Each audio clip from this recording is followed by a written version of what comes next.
Okay, so today I wanted to talk rather quickly about having hope during the Amazon Synod. So obviously the church is in a troubling time right now. Everybody knows that at this point. When Catholic memes is going full trad, there's a problem.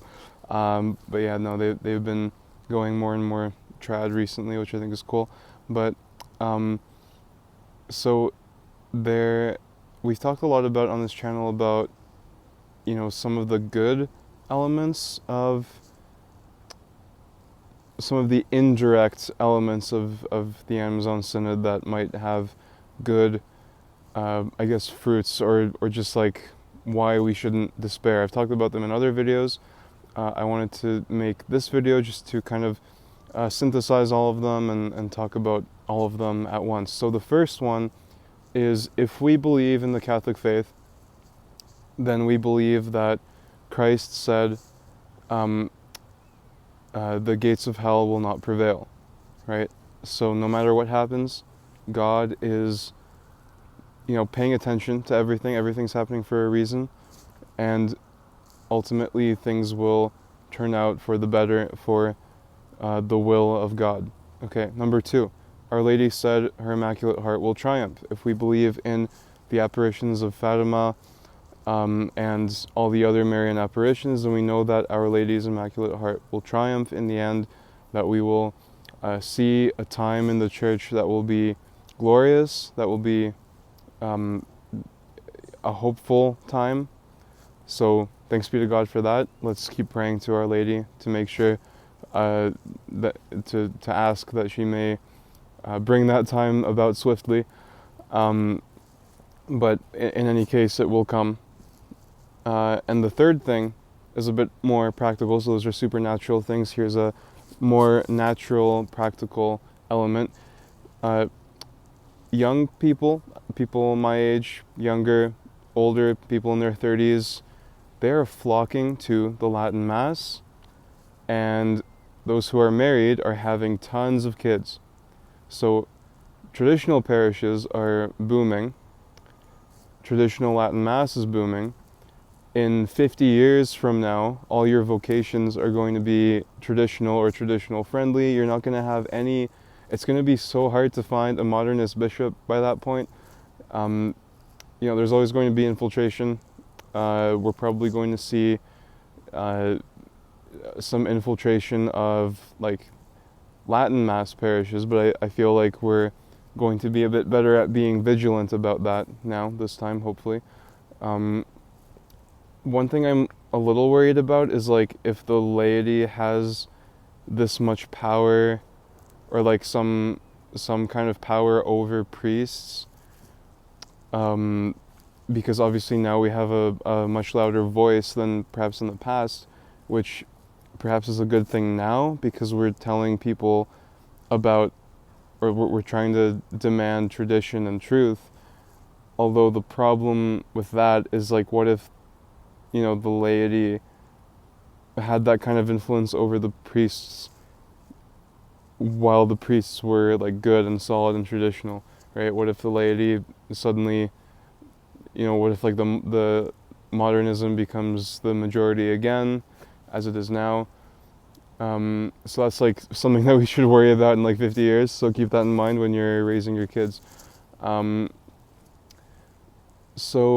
But in any case, the traditional masses are booming, and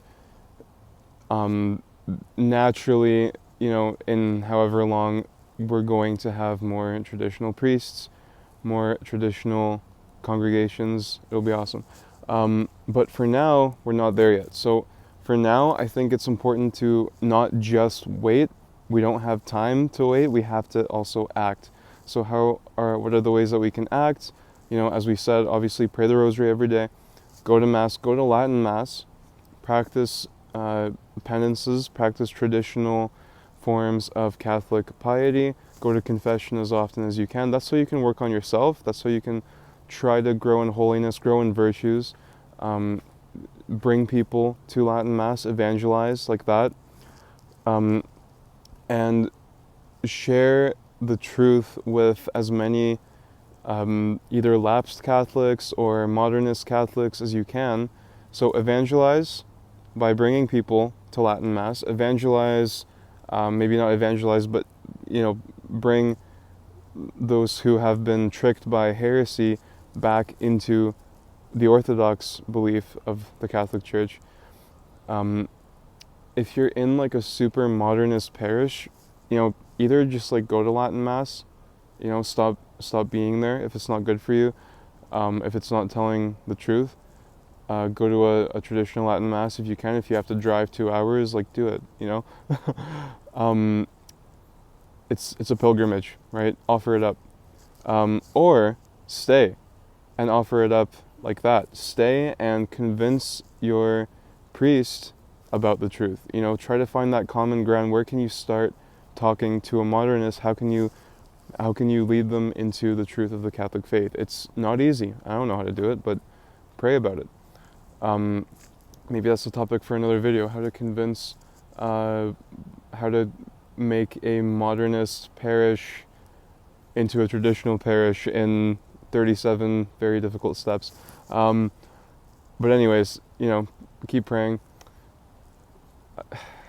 Yeah, I guess, also, maybe, share these videos, like and share these videos. This is a good way to tell people about the truth of the Catholic faith, and perhaps show people that there is hope, that people are interested in tradition. And obviously there are many good channels with far greater detail than my channel. Obviously Taylor Marshall, The Remnant, Church Militant, and everything else in that kind of realm of videos. So yeah, there's hope. Things are not looking good right now, but again, as I've said before, this is the time for the greatest saints, and you just gotta power through, offer it up. God is doing this for a reason. Thanks be to God for this difficulty, for this challenge. By His grace, obviously God always prevails. So let's do our part. Let's be, soldiers of Christ, so to speak. Let's do what we can. And priests, if there's any priests watching this, I would highly request that you also speak out. It shouldn't just be us doing this. In fact, I don't think it should be us at all. We kind of have to do it, because if priests do anything, they'll be, blacklisted. But I don't know. I think that's kind of like part of the martyrdom that's going on right now. Like, obviously, don't get yourself excommunicated, because that's you're probably not doing the best strategy if you're doing that. But do everything you can to incorporate tradition into your liturgy and speak the truth and guide your congregation, if I may say so, with hopefully perhaps that wasn't the most filial piety way of putting it, but obviously I think priests know what they're doing, so traditional priests know what they're doing. But we just need to hear the truth right now in congregations. We need to know that the church has not changed. It may appear so, but in fact it has not. So, keep doing what you can do, keep praying about it, and discern, approach it with humility, don't be a jerk. And let's, keep praying that rosary. So thanks for watching. Tune in next time. Bye.